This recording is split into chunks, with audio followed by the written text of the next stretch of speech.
মিঠাপুর নামে একটি ছোট্ট গ্রাম ছিল। সে গ্রামে এক চাষি বাস করত। সে ধান চাষ করত আর খামার করে তার জীবিকা নির্ধারণ করত।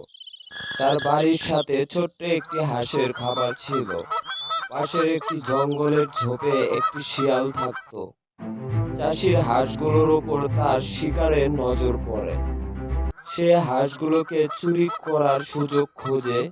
সে বলল, ওরে কত বড় বড় হাঁস! আহ, আমার খাবারের জন্য আর বেশি চিন্তা করতে হবে না নি।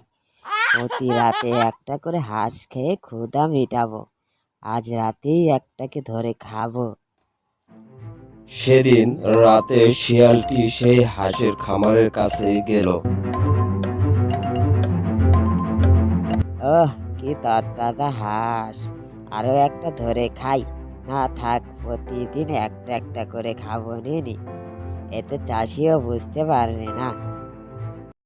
পরের দিন রাতে শিয়াল আবার গেল হাঁস খেতে।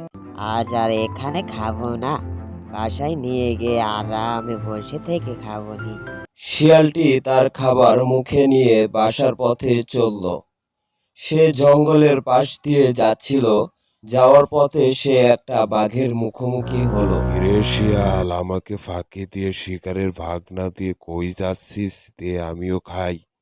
তোর মিয়া, বাঘ আবার হাঁস খাচ্ছে কবে থেকে নি? আর এটা আমার শিকার, আমার শিকার আমি কাউকে দিব না নি। তুমি যাও, তোমার খেতে ইচ্ছা হলে তুমি গ্রামের ভিতর থেকে নিয়ে এসে খাও। না, লোকালয়ে যেতে আমার ভয় লাগে। একবার শিকার আনতে গিয়ে মানুষের হাতে ধরা খেয়েছিলাম। তারপর সে লাঠি পেটা খেয়ে কোনো রকমে পালিয়েছিলাম। তুই দিবি কিনা বল? না না, আমি দিতে পারবো নি না। তবে রে, যদি আজ পাই তাহলে তোকে আমি খাবো। দাঁড়া দাঁড়া, তোকে খাবো, দাঁড়া দাঁড়া।